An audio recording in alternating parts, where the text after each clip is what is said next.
നമസ്കാരം. Raf talk ഫുട്ബോളിലേക്ക് എവർക്കും സ്വാഗതം. ലയണൽ മെസ്സി മറ്റൊരു റെക്കോർഡ് കൂടി സ്വന്തമാക്കിയിരിക്കുകയാണ്. മറ്റൊരു കോമ്പറ്റീഷനിൽ കൂടി ഓൾ ടൈം ടോപ്പ് സ്കോററായി മാറിയിരിക്കുന്നു. ലീഗ്സ് കപ്പിൻ്റെ ചരിത്രത്തിൽ ഏറ്റവും അധികം ഗോളടിച്ച താരമായിട്ടാണ് അദ്ദേഹം ഇന്ന് സാൻ ലൂയിസിനെതിരെയുള്ള ഇരട്ട ഗോളുകളോടെ മാറിയിരിക്കുന്നത്. 12 കളികളിൽ നിന്നും 14 ഗോളുകളാണ് അദ്ദേഹം നേടിയിരിക്കുന്നത്.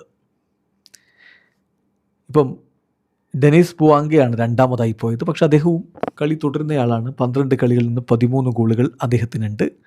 സോ അത് അങ്ങോട്ടും ഇങ്ങോട്ടൊക്കെ മാറാൻ സാധ്യതയുണ്ട്. പക്ഷേ മെസ്സിയുടെ ഇപ്പോഴത്തെ ഫോം വെച്ച് ഇത് അദ്ദേഹം കൊണ്ടുപോകും എന്ന് തന്നെയാണ് നമുക്ക് പറയാൻ പറ്റുക. അപ്പോൾ പലരും ചോദിക്കാൻ സാധ്യതയുണ്ട്, ഈ ലീഗ്സ് കപ്പിലൊക്കെ ഗോളടിച്ചതാണോടോ താൻ റെക്കോർഡ്, ഓൾ ടൈം റെക്കോർഡ് എന്നൊക്കെ പറഞ്ഞു വരുന്നത്? വേണ്ടെന്നേ, നമുക്ക് ലാലീഗ എടുക്കാം. എന്തേ, ലാലീഗയുടെ ചരിത്രത്തിൽ ഏറ്റവും അധികം ഗോളടിച്ച താരം ആരാ? ലയണൽ മെസ്സിയാണ്. അതാണ് അവിടെ വ്യത്യാസം. ആ കാര്യം നമ്മൾ മനസ്സിലാക്കണം. ലാലീഗയിൽ ഏറ്റവും അധികം ഗോൾ അടിച്ചതിൻ്റെ കണക്ക് ലയണൽ മെസ്സിക്കാണ്. 474 ഗോളുകളാണ് ലാലീഗയിൽ അദ്ദേഹം നേടിയത്. 311 ഗോളുകളുമായിട്ട് ക്രിസ്ത്യാനോ റൊണാൾഡോ രണ്ടാമത്, ടെൽമോസറ 251 ഗോളുകളുമായിട്ട് മൂന്നാമത്, കരീം ബെൻസിമ 238 ഗോളുകളുമായിട്ട് നാലാമത്. ഇനിയിപ്പം മറ്റു കോമ്പറ്റീഷനുകൾ വേറെ വേണമെങ്കിൽ എടുക്കാം, ഇൻ്റർനാഷണൽ കോമ്പറ്റീഷൻ എടുക്കാം. വേൾഡ് കപ്പിൽ അദ്ദേഹം ഓൾ ടൈം ടോപ്പ് സ്കോറർ സ്ഥാനത്ത് രണ്ടാമതാണ് എത്തിയത്. അതിന് എംബാപ്പെ കൊണ്ടുപോയി. പക്ഷേ വേൾഡ് കപ്പ് ക്വാളിഫയേഴ്സ് എടുക്കാം. കോണവോൾ വേൾഡ് കപ്പ് ക്വാളിഫയേഴ്സ് 31 ഗോളുകളുമായിട്ട് ഓൾ ടൈം ടോപ്പ് സ്കോററാണ് മെസ്സി.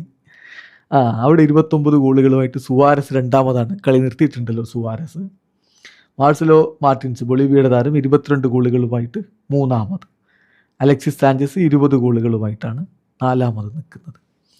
അപ്പോൾ അതൊക്കെയാണ് നമ്മളതിൽ മനസ്സിലാക്കേണ്ട ഒരു കാര്യം. അതുപോലെ തന്നെ സ്പാനിഷ് സൂപ്പർ കപ്പിൻ്റെ കാര്യം എടുത്താലും അവിടെയും ഒന്നാമതുള്ളത് സാക്ഷാൽ ലിയോ മെസ്സിയാണ് എന്നുള്ളതാണ് മനസ്സിലാക്കേണ്ട കാര്യം. അവിടെ ലയണൽ മെസ്സി സ്പാനിഷ് സൂപ്പർ കപ്പിൻ്റെ ചരിത്രത്തിൽ 14 ഗോളുകളുമായി ഒന്നാമതാണ്. റൗൾ ഗോൺസാലസ് ആണ് 7 ഗോളുകളുമായി രണ്ടാമത്. ബെൻസിമക്കും 7 ഗോളുകളേ ഉള്ളൂ. അപ്പം മെസ്സി യഥാർത്ഥത്തിൽ ഈ ഒരു കോമ്പറ്റീഷനിൽ മാത്രമല്ല, കളിച്ച പല കോമ്പറ്റീഷനുകളിലും ഓൾ ടൈം ടോപ്പ് സ്കോററാണ്. അതോടൊപ്പം തന്നെ അസിസ്റ്റുകൾ കൊണ്ടും അത്ഭുതപ്പെടുത്തുന്നു. ഗോളും അസിസ്റ്റും മെസ്സി നേടുന്നത് തുടർന്നുകൊണ്ടേയിരിക്കുകയാണ്. വീഡിയോ അവസാനിക്കുന്ന ഫുട്ബോൾ ലോകത്തെ കൂടുതൽ വിശേഷങ്ങളുമായി റാഫ് ടോക്സ് എത്താം.